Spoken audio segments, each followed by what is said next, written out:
ಕರೆಯೋದವ್ರನ್ನ, ಅದಕ್ಕೆ ನಾನು ಈಗಲೇ ಕರೀತಾ ಇದ್ದೀನಿ.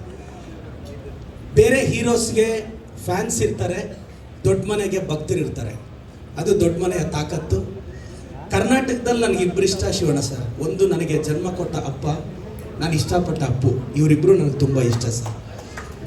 ಇವತ್ತು ಫಾದರ್ ಅನ್ನೋ ಟೈಟ್ಲು ಎಲ್ಲೋ ಕೇಶವಾರದಿಂದ ಬೆಂಗಳೂರಿಗೆ ಬಂದು ಒಂದು ಸಾಮ್ರಾಜ್ಯ ಕಟ್ಟದಂಥ ಚಂದ್ರು ಅವರು, ಫ್ಯಾಮಿಲಿ ಅಂದರೆ ಹೇಳ್ತಿರ್ತೀನಿ FAMILY, father and mother I love you ಅಂತ, ಅದು ಫ್ಯಾಮಿಲಿ ಅಂದರೆ. ಫಾದರ್ ಅಂತ ಟೈಟ್ಲ್ ಇಟ್ಟಿದ್ದಾರೆ. ಸೆಲೆಬ್ರಿಟೀಸು ಪೊಲಿಟಿಷಿಯನ್ಸ್ ಆಗ್ತಾರೆ, ಆದರೆ ಪೊಲಿಟಿಷಿಯನ್ಸು ಸೆಲೆಬ್ರಿಟಿ ಆಗೋಕ್ಕೆ ನನಗೆ ಕಾರಣ ಆದಂಥ, ನನಗೆ ಜನ್ಮ ಕೊಟ್ಟ ನನ್ನ ಫಾದರ್ನ ಸ್ಮರಿಸ್ತಾ ಈ ಫಾದರ್ ಸಿನಿಮಾಗೆ ಒಳ್ಳೇದಾಗಬೇಕು. ಫಾದರ್ ಅನ್ನೋ ಟೈಟ್ಲ್ ಬಗ್ಗೆ ಒಂದು 2 ನಿಮಿಷ ಮಾತಾಡ್ತೀನಿ. ನನ್ನ ಸಕ್ಸಸ್ಸೇ ನನ್ನ ತಾಯಿ, ಆದರೆ ನನ್ನ ತಾಯಿಯ ಸಕ್ಸಸ್ಸೇ ನನ್ನ ತಂದೆ. ಆದರೆ 2ನೇ ಲೈನ್ನ ನಾವು ಮರೀತಿದ್ದೀವಿ. ಅಪ್ಪನ ಇಂಪಾರ್ಟೆನ್ಸ್ ತುಂಬ ಇರುತ್ತೆ.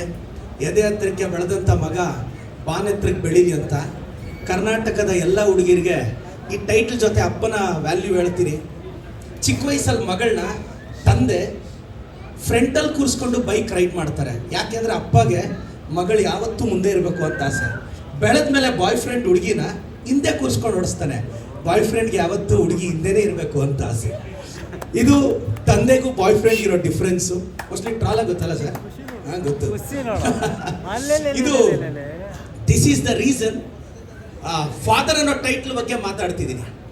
ತುಂಬ ಜನ ಬೆಳೆದ ಮೇಲೆ ಒಂದು ವಯಸ್ಸಿಗೆ ಬಂದ ಮೇಲೆ ಇಂಥ ಕಾಲೇಜ್ಗೆ ಹಾಕ್ರಿ ಅಂತ ಹೇಳೋದೆ ಅಮ್ಮನ ಕೆಲಸ. ಆ ಕಾಲೇಜಿಗೆ ಫೀಸ್ ಕಟ್ಟೋದು ಅಪ್ಪನ ಜವಾಬ್ದಾರಿ. ಇಂಥ ಹುಡುಗ ಇರಲಿ ಅಂತ ಹೇಳೋದು ಅಮ್ಮನ ಜವಾಬ್ದಾರಿ. ಚೌಲ್ಟ್ರಿಗೆ ಅಡ್ವಾನ್ಸ್ ಕೊಡು, ಸಾಲ ಮಾಡು, ಬಡ್ಡಿ ಕಾಸು ತಗೊಂಬ, ಮುತ್ತೂಟೋ ಮಣ್ಣಾಪುರಮಲ್ಲೂ ಗೋಲ್ಡ್ ಇಡು, ಇದೆಲ್ಲ ಅಪ್ಪನ ಹೆಗಲಿಗೆ. ಸೊ ಈ ಅಪ್ಪನ ಕಷ್ಟ ಗೊತ್ತಾಗ್ತಿಲ್ಲ. ನೀವು ಭಾಳಷ್ಟು ಜನ ಗಮನಿಸಿರ್ಬೋದು, ಈ ಮದುವೆ ಆದಮೇಲೆ ಮಗಳನ್ನ ಗಂಡನ ಮನೆಗೆ ಕಳಿಸೋವಾಗ ತಾಯಿ ಎಮೋಷ್ನಲ್ ಆಗಿ ಅಳ್ತಿರ್ತಾಳೆ. ಯಾಕೆಂದರೆ ತಾಯಿಗೆ ಭಯ, ಅಯ್ಯೋ ನನ್ನ ಅಳಿಯ ಚೆನ್ನಾಗಿ ನೋಡ್ಕೊತಾ ಇಲ್ವ ಮಗಳನ್ನ ಅಂತ. ಆದರೆ ದೂರದಲ್ಲಿ ಅಪ್ಪ ಸೈಲೆಂಟ್ ಆಗಿರ್ತಾರೆ. ಯಾಕೆಂದರೆ ಅಪ್ಪನಿಗೊಂದು ಕಾನ್ಫಿಡೆನ್ಸ್, ಬೈ ಮಿಸ್ಟೇಕ್ ಅವ್ನು ಕೈ ಕೊಟ್ಟರು ಮತ್ತೆ ನನ್ನ ಯುವರಾಣಿ ಥರ ನೋಡ್ಕೊತೀನಿ ಹೋಗು ಮಗಳೇ ಅಂತ ಆ ಸೈಲೆನ್ಸಲ್ಲೇ ಅಪ್ಪ ಮೆಸೇಜ್ ಪಾಸ್ ಮಾಡಿರ್ತಾರೆ. ಮೋಸ್ಟ್ಲಿ ಈ ಮೆಸೇಜು ಎಷ್ಟು ಜನಕ್ಕೆ ಗೊತ್ತಿರುತ್ತೆ ಅಂತ. ತಂದೆಯ ಬಗ್ಗೆ ಬರೆಯೋಕ್ಕಾಗಲ್ಲ, ವಿವರಿಸೋಕ್ಕಾಗಲ್ಲ, ವಿಶ್ಲೇಷಿಸೋಕ್ಕಾಗಲ್ಲ. ಭಾಳಷ್ಟು ಜನ ಹುಡುಗರು ನಾವು ಮನೆಯಲ್ಲಿ ಯಾವತ್ತಾದ್ರೂ ಕಣ್ಣೀರು ಹಾಕಿದ್ರೆ ಅಮ್ಮ ಬಂದು ಒರೆಸ್ತಾರಲ್ಲ, ಸೂಪರ್. ತಿಂಗಳಿಗೊಂದ್ಸಲ ಅಳ್ಬೋದಾ, ಇಲ್ಲ 6 ತಿಂಗಳಿಗೊಂದ್ಸಲ ಅಳ್ಬೋದಾ?